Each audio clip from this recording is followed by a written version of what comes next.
তো নমস্কার বন্ধুরা, তোমরা সবাই কেমন আছো? আশা করি খুব ভালো আছো। আমিও খুব ভালো আছি। তো চলুন আজকের রেসিপি শুরু করি। আমি সিমলা ছাড়া আজকে পনির চিলি বানিয়ে দেখাবো।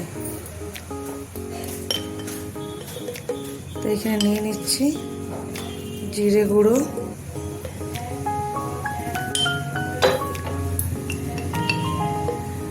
হলুদ গুঁড়ো, কাশ্মীরি লঙ্কার গুঁড়ো,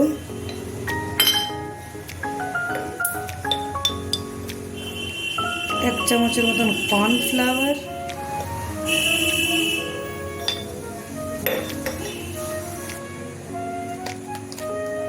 দিয়ে দিচ্ছি একটু গোলকি গুঁড়ো,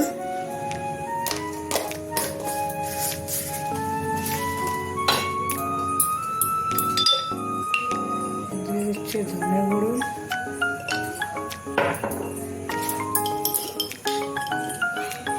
আর দিয়ে দিচ্ছি নুন। এইগুলো খুব ভালোভাবে পনিরের মধ্যে মাখিয়ে নেব।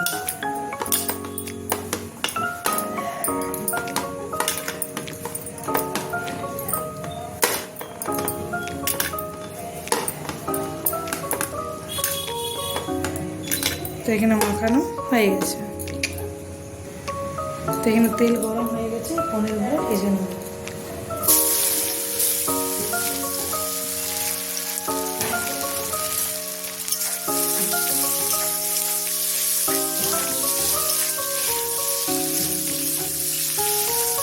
পনিরগুলো হালকা ভাজবো, বেশি ভাজবো না।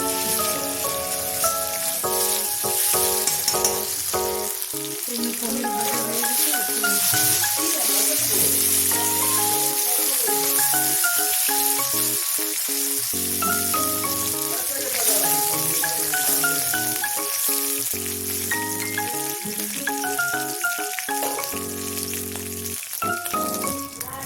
তেলের মধ্যে তেল দিয়ে দিচ্ছি।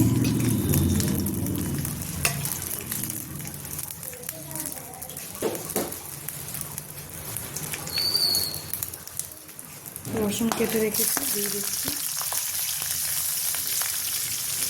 আদা কেটে রেখেছি, দিয়ে দিচ্ছি।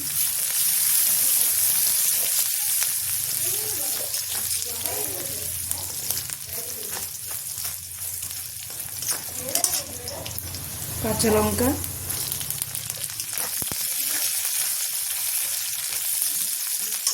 এখানে পেঁয়াজ,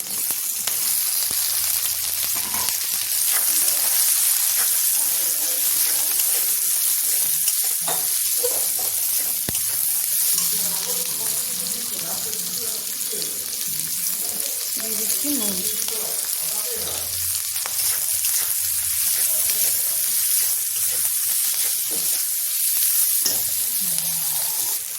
টমেটো কেটে রেখেছি, দিয়ে দিচ্ছি।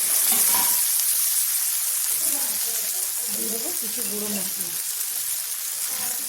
ধনে গুঁড়ো দিলাম, জিরে গুঁড়ো দিলাম, কাশ্মীরি লঙ্কা গুঁড়ো দিলাম জিরে গুঁড়ো। নুন তো আগে দিয়েছি, নুনটা আর দিচ্ছি না।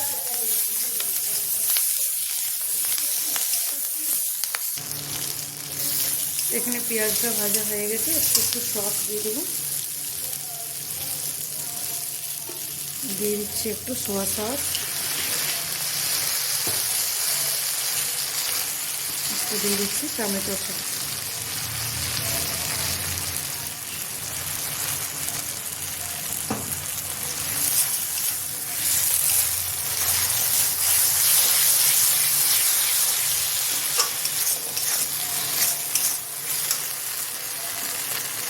ভেজে রাখা পনিরগুলো দিই।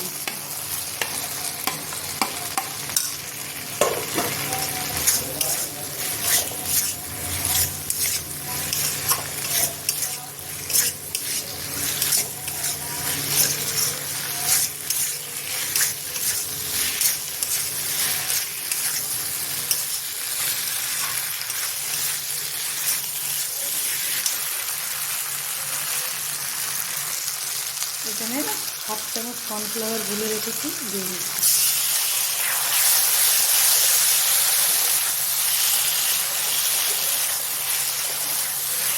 সিমলা মরিচ ছাড়াও কি সুন্দর হয়েছে দেখুন।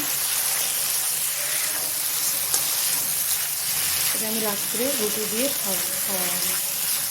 দেখুন কি সুন্দর হয়েছে।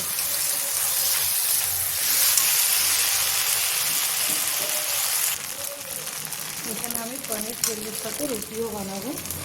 তো রুটি নুন দিয়ে দিলাম আটাতে, আর একটু ঘি দিয়ে দিচ্ছি, তাতে রুটিটা খুব সফট হয় আর খেতে কিন্তু খুব ভালো লাগে। 2 চামচের মতন ঘি দিলাম। এটা এবার ভালোভাবে মিলিয়ে মেখে নেব। এখানে আমার পনির চিল্লি পুরো রেডি হয়ে গেছে এরকম। তো আপনারা এইভাবে বাড়িতে বানিয়ে দেখবেন। আমার রেসিপি যদি ভালো লাগে লাইক সাবস্ক্রাইব নিশ্চয়ই করবেন। ভালো থাকবেন, সুস্থ থাকবেন। Bye bye. পরের রেসিপি নিয়ে